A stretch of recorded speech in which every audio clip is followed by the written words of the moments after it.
کہ ہر وہ خوبصورت وجود جس نے حالت ایمان میں اللہ کے نبی صلی اللہ علیہ وسلم کو دیکھا اور اسی ایمان کی حالت میں اس کی وفات ہوئی ہو، وہ صحابی ہے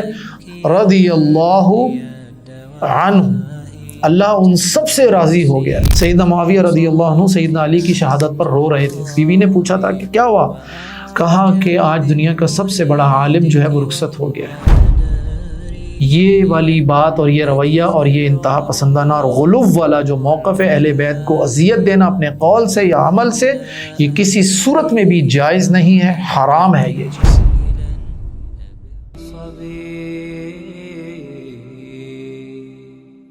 السلام علیکم ورحمۃ اللہ وبرکاتہ۔ اعوذ باللہ من الشیطان الرجیم، بسم اللہ الرحمن الرحیم۔ شیخ الاسلام ابن تیمیہ رحمہ اللہ صحابہ کے حوالے سے دو انتہا پسندانہ افراط اور تفریط پر مبنی رویوں کی نفی کر رہے ہیں اور ان کا رد کر رہے ہیں، اور ان دو رویوں کے ذریعے ایک مسلمان کو یہ سبق دے رہے ہیں کہ آپ کا عقیدہ وہ ہونا چاہیے جو ان دونوں سے ہٹ کر خیر الامور اوسطها، کہ بہترین جو کام ہے، بہترین عقیدہ وہ ہے، بہترین امر وہ ہے جو اعتدال کے ساتھ ہو، جس میں انتہا پسندی نہ پائی جائے، جس میں غلو نہ ہو، جس میں افراط اور تفریط والا پہلو نہ ہو۔ آئیے شیخ الاسلام ابن تیمیہ رحمہ اللہ نے العقیدۃ الواسطیہ میں 4 یا 5 اعتبارات سے اہل سنت و جماعت کو معتدل جماعت قرار دیا ہے۔ ان میں سے صحابہ کے حوالے سے شیخ الاسلام ابن تیمیہ رحمہ اللہ فرماتے ہیں وَيَتَبَرَّؤُونَ، سب سے پہلا لفظ کیا ہے جی؟ وَيَتَبَرَّؤُونَ، اہل سنت و جماعت براءت کا اظہار کرتے ہیں، بیزاری کا اظہار کرتے ہیں، کہتے ہیں کہ ہمارا کوئی تعلق نہیں، کوئی نسبت نہیں۔ کس بات سے براءت ہے؟ کس بات سے بیزاری کا اظہار ہے؟ کون سی بات ایسی ہے جس سے وہ کہہ رہے ہیں کہ ہمارا کوئی تعلق نسبت نہیں ہے؟ من طریقۃ الروافض، کا روافض سے، اور روافض کے جو طریقے ہیں ان سے ہمارا کوئی تعلق، کوئی لینا دینا، کوئی نسبت نہیں ہے، ہم ان کے طریقوں سے براءت کا اظہار کرتے ہیں۔ اور وہ طریقہ کیا ہے؟ الذین یبغضون الصحابۃ ویسبونہم، جو صحابہ سے نفرت کرتے ہیں، صحابہ سے بغض والا رویہ اختیار کرتے ہیں اور انہیں سب و شتم کے ساتھ یاد کرتے ہیں۔ روافض کا دیکھ لیجئے، سیدنا ابو بکر صدیق کو برا بھلا کہتے ہیں، سیدنا عمر فاروق کو برا کہتے ہیں، سیدنا عثمان غنی میں مطلب ہے طعن زنی کرتے ہیں، سیدنا معاویہ کو معاف نہیں کرتے، سیدنا عامر ابن العاص کو نہیں چھوڑتے، سیدنا ابو موسیٰ الاشعری کو نہیں چھوڑتے، سیدنا حذیفہ کو نہیں چھوڑتے، بلکہ ان کا تو یہ ہے کہ بھائی تمام صحابہ مرتد ہو گئے تھے، نعوذ باللہ، استغفر اللہ من ذالک، سوائے 5 کے علاوہ تمام صحابہ کو یہ مرتد قرار دیتے ہیں، بلال، مقداد اور علی، اور اس کے علاوہ 2 صحابہ اور ہیں۔ تو بات یہ کہ ہم تو یہ کہتے ہیں کہ صحابہ کے حوالے سے جو عقیدہ ہمیں بیان کیا کہ ہر وہ خوبصورت وجود جس نے حالت ایمان میں اللہ کے نبی صلی اللہ علیہ وسلم کو دیکھا اور اسی ایمان کی حالت میں اس کی وفات ہوئی ہو، وہ صحابی ہے رضی اللہ عنہ، اللہ ان سب سے راضی ہو گیا ہے، وَرَضُوا عَنْهُ، اور وہ سب اللہ سے راضی ہو چکے ہیں۔ تو یہ اہل سنت و جماعت کا یہ عقیدہ ہے۔ اچھا، یہاں پر میں یہ بات بتاتا چلوں کہ شیخ الاسلام ابن تیمیہ رحمہ اللہ نے پہلے صحابہ کے حوالے سے عمومی فضائل، مقام، مرتبہ، مناقب کو بیان کیا، پھر اہل بیت کے حوالے سے موقف واضح کیا، پھر امہات المومنین کے حوالے سے عقیدہ واضح کیا، اور اب وہ بیان کر رہے ہیں کہ بھائی یہ جب آپ کا عقیدہ یہ ہو گیا کتاب و سنت میں بیان کردہ نصوص کی روشنی میں، تو اب آپ ان رویوں کو بھی پہچان لیجئے جن رویوں میں صحابہ کرام رضوان اللہ علیہم اجمعین پر طعن زنی کا کوئی ادنا ترین شائبہ بھی پایا جاتا ہے۔ بھائی بات سمجھ لیجئے اس بات کو، اس بات کا ذکر مفصل میں آگے چل کر کروں گا۔ صحابہ کرام رضوان اللہ علیہم اجمعین کی جو اجتہادی خطائیں ہیں، بشری تقاضوں کے تحت جو غلطیاں ہیں، معصوم عن الخطا ہم ان کو قرار نہیں دیتے، جیسا کہ شیخ الاسلام ابن تیمیہ رحمہ اللہ کا بیان کردہ عقیدہ میں بیان کر چکا ہوں، لیکن ہم یہ ان خطاؤں کو، ان بشری تقاضوں کے تحت ہونے والی غلطیوں کو موضوع بحث بنا کر کسی ایک صحابی پر، دو صحابہ پر یا فلاں پر یا فلاں پر رائے زنی نہیں کرتے۔ ہم ان کا معاملہ اللہ کے سپرد کر چکے ہیں۔ ان کی غلطیاں، ان کی خطائیں جب اللہ تعالیٰ نے کہہ دیا کہ بھئی ان سب کے لیے لہم مغفرۃ واجر عظیم، ان سب کے لیے مغفرت ہے، بخشش ہے، معافی ہے، یہ بخشش کا اعلان عام ہے صحابہ کے لیے، تو اس کے بعد پھر ہمارا ان کی غلطیاں، ان کی کوتاہیاں اور ایسے جو بھی معاملات ہیں ان کو ڈسکس کرنا بنتا نہیں ہے۔ تو روافض نے اصل مسئلہ یہ تھا کہ روافض نے جو صحابہ کرام پر طعن زنی کی اور جو بغض کا اظہار کیا، اس کی بنیاد صحابہ کرام رضوان اللہ علیہم اجمعین کی بشری تقاضوں کے تحت ہونے والی غلطیاں، کوتاہیاں، خطائیں یا اجتہادی موقف نہیں رکھا، بلکہ اپنا بغض اور نفرت رکھا ہے۔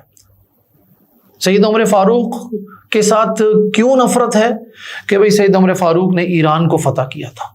مجوس کا خاتمہ ان کے ہاتھ سے ہوا تھا۔ اسی طرح یہ تمام صحابہ کے ساتھ کوئی نہ کوئی مناسبت ان کی موجود ہے۔ سیدنا ابو بکر صدیق رضی اللہ عنہ کے ساتھ نفرت کی بنیاد کیا ہے کہ علی زعمہم کہ سیدنا علی کو خلیفہ نہیں بننے دیا انہوں نے۔ سیدنا عثمان غنی کے ساتھ بھی یہی کچھ معاملہ ہے۔ تو علی کل حال ہم ان تمام معاملات میں یہ بات پہلے بیان کر چکے ہیں کہ سیدنا علی رضی اللہ عنہ کے تمام صحابہ کے ساتھ بڑے مثالی اور محبت والے تعلقات تھے، اور بھلا کیوں نہ ہوتے۔ سیدنا علی امیر المومنین، ہماری آنکھوں بلکہ ہمارے سروں کے تاج، ان کی تربیت ہماری ماں سیدہ خدیجہ نے کی تھی۔ جب سیدنا علی پر کوئی انگلی اٹھائی جاتی ہے تو نعوذ باللہ پھر ہم سیدہ خدیجہ کی تربیت پر انگلی اٹھا رہے ہیں۔ تو سیدنا علی رضی اللہ عنہ جن کی تربیت سیدہ خدیجہ اور اللہ کے نبی صلی اللہ علیہ وسلم نے خود کی تھی، ان کے صحابہ کے ساتھ ابو بکر صدیق، عمر فاروق اور عثمان غنی یا دیگر صحابہ کے ساتھ ایسے کوئی تعلقات نہیں تھے جن کی بنیاد پر بغض، کینہ، نفرت، حسد یا ایسا کوئی شیطانی معاملہ ہو۔ ان کے تو آپس میں وہ تعلقات تھے جن کی منظر کشی قرآن مجید نے کی ہے۔ محمد الرسول اللہ والذین معہ اشداء علی الکفار رحماء بینہم، یہ ایک بڑی زبردست خوبصورت تصویر ہے، رحماء بینہم۔ اس میں سیدنا علی، سیدنا ابو بکر صدیق، عمر فاروق، عثمان غنی، سیدنا معاویہ سب آ جاتے ہیں۔ سیدنا معاویہ رضی اللہ عنہ سیدنا علی کی شہادت پر رو رہے تھے۔ بیوی نے پوچھا تھا کہ کیا ہوا؟ کہا کہ آج دنیا کا سب سے بڑا عالم جو ہے وہ رخصت ہو گیا ہے۔ ضرورت اس بات کی ہے میرے قابل احترام سامعین، بطور خاص میں اپنی اس بات کا جو خطاب اپنے علماء ساتھیوں سے کرنا چاہوں گا کہ جہاں ہم ان واقعات کو بیان کرتے ہیں، صحابہ کا دفاع کرتے ہیں، ہمیں چاہیے کہ کتب سیرت سے، کتب تاریخ سے ایسی روایات کو تلاش کریں جس کے ذریعے، جس میں ان صحابہ کی آپس میں باہمی محبت، ایثار، تقوی، یہ سب چیزیں ظاہر ہو رہی ہوں، تاکہ ہم لوگوں کو یہ ایک موٹیو، ایک بیانیہ دے سکیں کہ دوسری طرف سے جو ایک بیانیہ آ رہا ہے وہ بیانیہ صحیح نہیں ہے، وہ غلط ہے۔ صحیح بیانیہ یہ ہے، رحماء بینہم والا بیانیہ ہے۔ اچھا جی، اس کے بعد روافض کے حوالے سے اگر آپ سمجھنا چاہتے ہیں تو روافض کو سمجھنے کے لیے شیخ الاسلام ابن تیمیہ رحمہ اللہ کی کتاب ہے منہاج السنہ۔ یہ کتاب PDF میں بھی مل جاتی ہے، ہارڈ کاپی بھی مل جائے گی۔ میں سمجھتا ہوں کہ اس دور میں جب یہ الہادی صحابہ کے حوالے سے الہادی فکر بہت زیادہ میڈیا کی زینت بن چکی ہے، ہمارے مطلب میں حیران ہوتا ہوں، ہمارے اہل عقیدہ جو بعض علماء ہیں، ہم ان کی کتابوں میں ان کی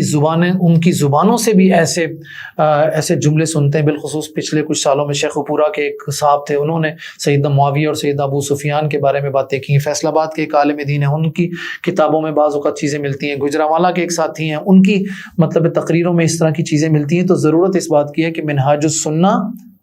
شیخ الاسلام ابن تیمیہ رحمہ اللہ کی تالیف، اسی طرح ابن العربی رحمہ اللہ کی العواصم من القواسم، اور اسی طرح میں یہ کہوں گا کہ حافظ صلاح الدین یوسف صاحب رحمہ اللہ کی جو کتاب ہے رسومات محرم، اسی طرح ہمارے شیخ ارشاد الحق اثری حفظہ اللہ کی جو کتاب ہے مقام صحابہ اور خطبہ غدیر خم اور محرم، یہ چند کتابیں ہمارے علماء کو بطور خاص اپنے مطالعہ میں رکھنی چاہیے تاکہ ہمارا کانسیپٹ کلیئر ہو، اور جب ہم ممبر پر کھڑے ہوں عوام کو ہم ایک مثبت فکر اور سوچ اور بیانیہ دے کر وہاں سے اٹھیں۔ اس کے بعد شیخ الاسلام ابن تیمیہ رحمہ اللہ نے جو افراط اور تفرید پر مبنی ایک رویے کی تو وضاحت کر دی، جو صحابہ کی توہین کرتا ہے، صحابہ کے ساتھ بغض رکھتا ہے، صحابہ کو گالیاں دیتا ہے، تو اس کے بالمقابل ایک اور رویہ، ایک جو اسلوب ہے، وَطَرِيقَةِ النَّوَاسِبِ الَّذِينَ يُؤْذُونَ أَهْلَ الْبَيْتِ بِقَوْلٍ أَوْ عَمَلٍ، اور وہ ناسبیوں کے طریقے سے بھی براءت کا اظہار کرتے ہیں جو اپنے قول یا عمل سے اہل بیت کو اذیت دیتے ہیں۔ یہ ایک رد عمل میں ایک رویہ جس نے جنم لیا تھا جب سیدنا علی رضی اللہ عنہ کی محبت میں سیدنا ابو بکر صدیق، سیدنا عمر فاروق، سیدنا عثمان غنی یا سیدنا معاویہ کو برا کہا گیا، ان کو گالیاں دی گئیں، ان کی حوالے سے ان کی مطلب کیریکٹر کیا کہتے ہیں کردار کشی کی گئی، تو اس کے رد عمل میں پھر ایک اور رویہ سامنے آیا، اور وہ رویہ تھا سیدنا علی اور خانوادہ علی رضی اللہ عنہ، ان کو تکلیف اور اذیت دینے والا معاملہ۔ میں آپ کو بتاؤں کہ یہ رویہ بھی اس کے پس منظر میں بھی روافض ہی ہیں، حب علی نہیں ہے، بغض معاویہ ہے، یہ یاد رکھیے گا۔ میں اس شیخ الاسلام ابن تیمیہ رحمہ اللہ نے اس لفظ کو استعمال کیا نواسب، گو میرے اس لفظ کے استعمال کے حوالے سے اپنے ذاتی تحفظات ضرور ہیں، لیکن میرے ذاتی تحفظات کو میں اپنے بھی اس وقت سائڈ میں رکھوں گا، اور اس رویے کو آپ کوئی بھی نام دے دیں، فرض کر لیں کہ جی یہ اس رویے کو یہ نام نہیں دینا چاہیے، تب بھی یہ والی بات اور یہ رویہ اور یہ انتہا پسندانہ اور غلو والا جو موقف ہے اہل بیت کو اذیت دینا اپنے قول سے یا عمل سے، یہ کسی صورت میں بھی جائز نہیں ہے، حرام ہے یہ چیز۔ اہل بیت بھی تو صحابہ میں سے ہے نا، جیسا کہ ہم نے اپنی سابقہ گفتگو میں کی، سیدنا علی رضی اللہ عنہ چوتھے امیر المومنین صحابی رسول، سیدہ فاطمہ رضی اللہ عنہ صحابیہ ہیں، اللہ کے نبی کی بیٹی ہیں، نواسہ رسول کی ماں ہیں، سیدنا حسن و حسین رضی اللہ عنہما صحابی رسول ہیں، ازواج مطہرات وہ صحابیات ہیں جن کے بارے میں بھی ہم کچھ دیر پہلے بات کر کے گئے ہیں۔ تو رد عمل میں بھی اس سے ایک بات اور سمجھ میں آتی ہے کہ اسلام نے ہمیں جو ایک پروٹوکول دیا ہے کہ رد عمل میں بھی آپ نے اعتدال سے پیچھے نہیں ہٹنا، نہ تو غلو کرنا ہے، ایکسٹریمزم پر جانا ہے، اور نہ توہین اور تذلیل والا رویہ اختیار کرنا ہے۔ تو ان دونوں رویوں کے حوالے سے شیخ الاسلام ابن تیمیہ رحمہ اللہ نے جو کچھ بیان کیا، میں اس کا خلاصہ آپ کے سامنے میں بیان کرنا چاہتا ہوں۔ دیکھیں، صحابہ کرام رضوان اللہ علیہم اجمعین کے حوالے سے ہمارا عقیدہ وہ ہونا چاہیے جو کتاب و سنت میں موجود ہے۔ ہمیں کسی بھی ایک شخصیت کی ذات میں غلو نہیں کرنا چاہیے، جیسا کہ سیدنا علی رضی اللہ عنہ کی ذات خوبصورت ذات میں غلو کیا جاتا ہے، انتہا پسندی والی کیفیت آتی ہے۔ نہ کسی کو اس کے مقام سے گرائیں اور نہ کسی کو اس کے مقام سے بڑھائیں، نمبر ایک بات۔ نمبر دو، جو فضیلت، جو منقبت، جو مقام اور مرتبہ اللہ کے رسول صلی اللہ علیہ وسلم سے ثابت ہے کسی صحابی کے لیے، اس کو آپ بھی ثابت کریں، یہ ہمارا عقیدہ ہے۔ اس حوالے سے ایسے تمام جو غلو آمیز اور افراط اور تفرید پر مبنی رویے ہیں، ہم ان سب سے براءت کا اظہار کرتے ہیں، اور ہمیں ان سے براءت کا اظہار کرتے ہوئے ان کو جہاں مناسب ہو، جہاں ضرورت ہو، وہاں پر ہمیں ان کو بیان بھی کرنا چاہیے۔ اجازت دیجیے، السلام علیکم ورحمۃ اللہ وبرکاتہ۔